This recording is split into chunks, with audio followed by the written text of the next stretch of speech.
My best friend is getting married in 4 weeks but just told me she loves me more than her fiancé and hopes I feel the same way. My friend, let's call her Bree, 35F, just told me she loves me 4 weeks before her wedding, and I, 35M, am not sure if I'm doing the right thing. Something to note about myself is that I lost my wife 2 years ago and I have a 5-year-old daughter. I have not dated in the last 2 years because I have major trauma from losing my wife. I still love her a lot and don't think I'm ready to move on. I invested all my time in my daughter, who looks exactly like her mother, and my work to keep my sanity for the last 2 years. As for Bree, we have been best friends since we were in elementary school, and we lived in the same neighborhood growing up. She is an awesome person, and we were inseparable as kids. The weirdest part was that we had completely different personalities. She was very outgoing and always had a lot of friends, while I was a big introvert, and Bree, along with a few friends, was all I needed. Bree was a serial dater, and I don't remember any time since middle school when she was single. Bree and I never dated though. When college came around, we also went to the same place. She never had a stable boyfriend but just jumped from one relationship to another. I, on the other hand, did not date seriously until I was in my junior year. When I met my wife, she was a freshman, and we hit it off instantly. We fell for each other and spent all our time together. This strained my relationship with Bree, as I would generally hang out with my wife instead of her, and that was the time we slowly started drifting apart. After college, I moved to a different town for my job, and Bree and I occasionally messaged each other, but nothing beyond that. She attended my wedding, and that was the last time I saw her. We kept in touch, but mostly by commenting on each other's pictures or keeping each other updated on significant life events. She did reach out to me when my wife passed away, and we talked for a bit on the phone. Last year, Bree and her fiancé, let's call him Jason, 33M, moved to my city. I was still grieving, and both have been amazing support for me and my daughter. My daughter loves dancing, and Bree helped me enroll her in dancing and gymnastics classes and sometimes takes her to them. I also became good friends with her fiancé, who is indeed an incredibly good man. My daughter also loves Auntie Bree, and Bree sometimes helps me babysit. Last week, Bree came to my house and asked if we could talk. Her tone sounded serious. She told me that over the last few months, she feels like she has started to develop feelings for me and is not sure anymore if she wants to go ahead with the wedding, and she felt I also had started developing feelings for her. I told her that I was not ready for any kind of relationship before getting my mental health in check, which I'm regularly seeing a therapist for, and she tried to convince me that she loved me, we are soulmates, and she felt that we were meant to be together. Despite that, I just do not have the same feelings for her. I love her as a friend, but nothing beyond that. We were both emotional, but she said she was glad we talked about this, and she left after that. She called me that night and told me not to talk to anyone about our conversation. I thought a lot about it, and I decided that I would not tell Jason, as I feel it's their relationship, and I do not have the right to ruin their moment if Bree decides to go ahead with a wedding, but I feel guilty that her fiancé does not know anything about this and is going into a marriage where Bree might not be fully ready for it. It's been eating at me. Am I wrong for not telling her fiancé about our conversation?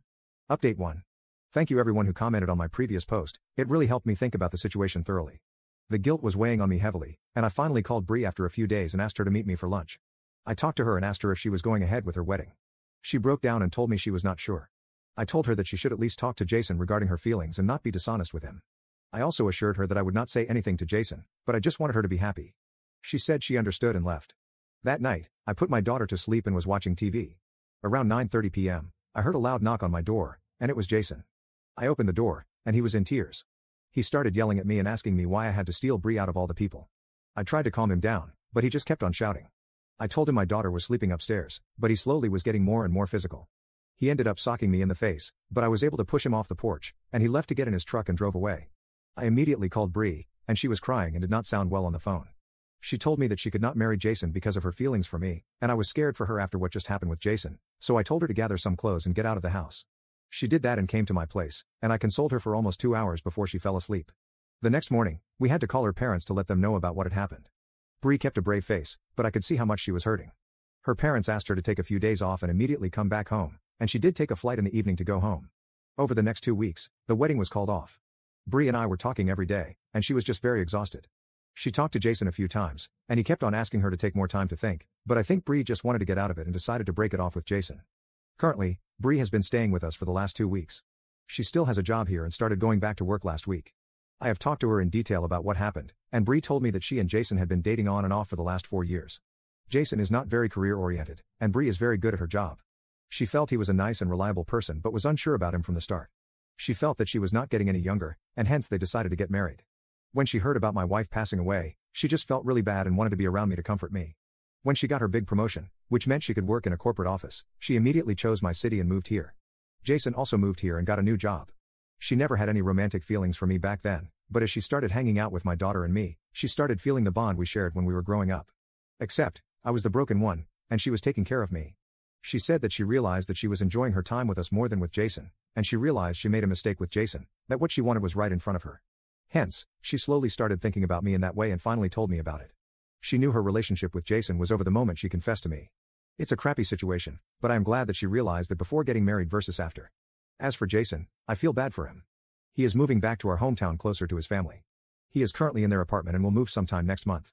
I know many of you would be curious if we were dating, and we are not dating. I don't think I can date anyone right now, and neither should Bree. She is my friend, and I am happy that she is staying with us and plans to be here until everything is sorted out. My daughter loves having Auntie Bree around too, so that's a bonus. Plus, it's really nice to see her slowly getting back to normal. Thanks again for helping me during my last post.